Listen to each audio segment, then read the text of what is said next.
would like to know how did you, the regional cinema has crossed all borders now, and I think the pandemic has made it all the more popular, and everybody is watching it, and it's traveling and breaking barriers. What do you have to say about that? I think it's great. I mean, it's always lovely to have a wider audience to, tell your stories to. But along with that, I think what we were otherwise missing with theaters being shut is the general receptiveness of the Malayali audience. You know how open they are for unconventional films, how open they are to experiments. And now I think that sort of encouragement is coming from audiences all over the country or maybe even the world who are watching these films through these platforms, watching these films on the internet. And I think that's great, and that's also important to keep the work and keep the innovation going. And how did Kuruti choose you, or rather, on being a part of the team? How was it like? It was lovely. It's a script that I instantly fell in love with when I first heard the story, and it's a great bunch of characters, very well written. Every event in the film, or every layer that's added to the story or the characters, or every situation that each character is in, is very well planned, very organically structured. So it was a beautiful script, very exciting, and then all of the actors that initially were suggested for each of the characters, they all ended up actually playing these parts also, and they were also a great bunch of talented people that I've been wanting to work with for a while. I've seen almost all of their work, and I had a lot of respect for all of them. So in many ways it was a dream project for me, because a lot of things that I wanted, people that I wanted to collaborate with, everything sort of came together for me in a film of the kind that I have never been called for in Malayalam before. It's an out and out action entertainer, and that's not really been the kind of films that I have been doing. And when I saw the preview of the trailer, I see a lot of doors opening and things like that. And what I could understand, which I read also, was that it's a political thriller. So, how did you prepare yourself for the role, and what is your role like? If not giving out too much of it, like Yeah. how was it like? Ibrahim is a man slightly older to me, a family man who has suffered a very, extremely painful personal tragedy in the recent past, and he's sort of been living a sort of half life. He's lost all joy that he gets out of living, and he's sort of just like moving on from one day to the other, almost lifelessly.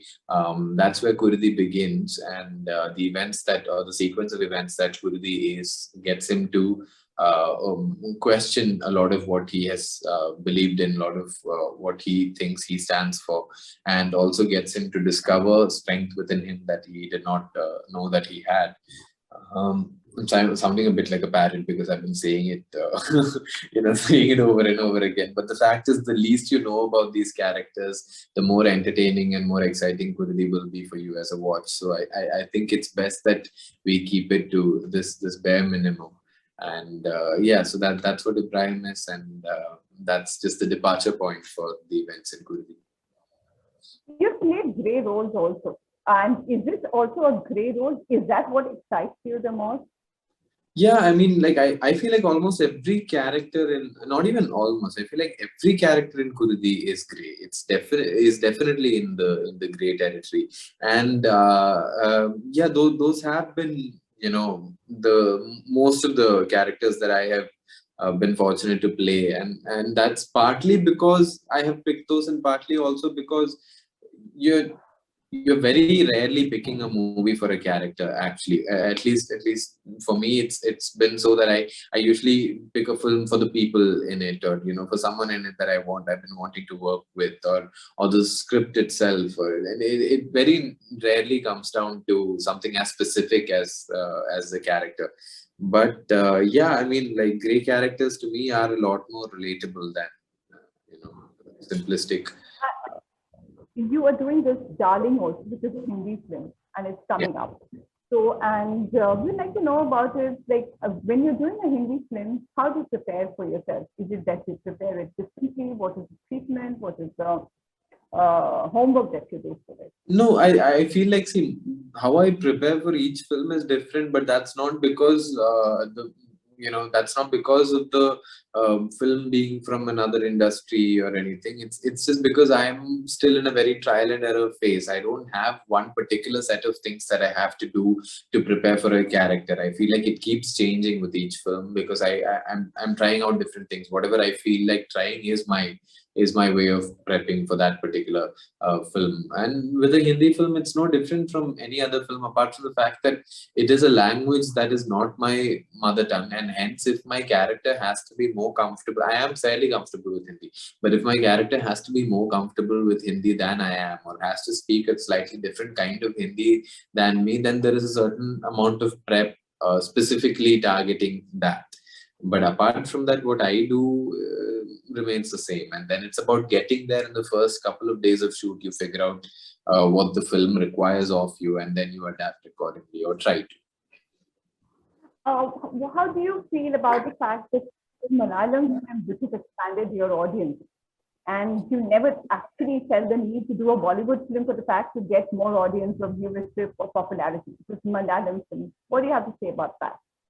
I mean, you're hardly ever doing films to, gain popularity. I don't know if there's anybody who really looks at it that way. You're doing it primarily for some sort of creative satisfaction, right? Because it makes you happy, because the sort of work makes you happy. Like that's how I got into acting. It was the only thing that I discovered after school that made me happy, that I wanted to get better at. And obviously films are great because you also get to sort of support yourself and attain some sort of, even if it's temporary, some sort of financial stability. So there's all of that. And then, like, at least my intention has always been to try and do good work, or try and work with people who inspire me, rather than like be known to as many people as possible. That sort of happens on the side by itself. If you do good work, and if your films are good films, then it will happen automatically. I don't know if there's a way to precisely just make that happen and hence influence this, like. The pandemic has been really hard on all of us. So, but the pandemic seems to be okay with you, considering the number of releases that you've done come up during the time. So, what is that you would like to say the newcomers in the industry about hope, about still to hold on to things that and their dreams? See, firstly, with something like the pandemic, it's so many things, right? And I don't think it's easy for anybody. So even when you look at my life, you see my releases, and you're not seeing the days when I don't have a promotional interview to do on Amazon, or I don't have a film to shoot. So I think everyone's sort of struggling with it, and we will keep struggling, and we will eventually maybe stumble upon a way that works for us to keep ourselves going. But there is no one absolute method that will work for everyone, or not even for you every day. You just have to keep adapting. And to I guess the newcomers, I mean, firstly, I also think of myself still pretty much as a newcomer. I've not once sat and sort of looked back at my own journey so far and thought, oh, I've come thus far. No, I still fairly feel like I have only just begun. But I think it's more than anything, it's important to just focus on the work and keep doing work, and keep trying to do better than you did yesterday. I think more than anything, that is eventually what helps, because it's not networking, it's not like putting yourself out there, or it's not promoting yourself or anything. For me, whatever's come in as a savior when the going has gotten really tough, or when I've gotten really hopeless, is one project or one phone call that has then gotten me inspired to continue for the next 2 or 3 years. So it's only about you just keep doing your work, and like these people will come with work and these people will inspire you with the work that they make you do. You can't do this sort of thing alone. You need other people. So just find people who inspire you, look up to them, and wait to work with them, I guess. Who has been your inspiration in life and from the industry? There have been so many in life. My biggest inspiration has been my grandfather. He was a professor, a vice principal of a popular college in a place called Changanasheri in Kerala. He was a writer. He was, a theater director. He was also a playwright. He was a lot of different things. He passed away when I was 4 years old, but I've grown up on stories about him from people who know him, and everyone in my hometown knows him. So in many ways, he has been the biggest inspiration. In films, there have been a lot of people who have inspired me and continue to. I will name some of them who I've gotten to work with so far, but there is a long list of people who I am yet waiting to work. But out of the ones that I've worked with, I think Ganesh Raj, who directed this movie called Anandam, which was my first film that sort of did well. Basically the film after which I started getting called for projects rather than me going and auditioning for projects alone. So Anandam is a movie that changed that. In that way, a very big milestone. Ganeshan, he showed me how to basically be friends with the camera and how to be comfortable in front of it rather than try to ignore it, or so and that's just one side of it. But yeah, Anjali Menon, Gitu Mohandas, Nibin, Fahad Fasal, Mahesh Narayan, and Rajiv Ravi, Prithviraj Sukumaran, Anurag Kashyap. So many people. Darshana Rajendran, my co-actor from See You Soon and Anand Pennam. So many people, and like I'm just naming the people. No. And now that you mentioned Fahad Fasal, I just caught up on that. See you soon. I loved it. What is the equation that you share, and what is this that it was beautiful film, and it was shot completely in the lockdown with you people working from home, and you did that, right? Yeah, we did. I mean, we all met each other. It's not like all of us were isolated in our own places. The team was together, but the team was just about like 12, 14 people. So that's it. And a conscious humor, because the pandemic has taught us to do our own work and be conscious of the resources that we have with us. Yeah.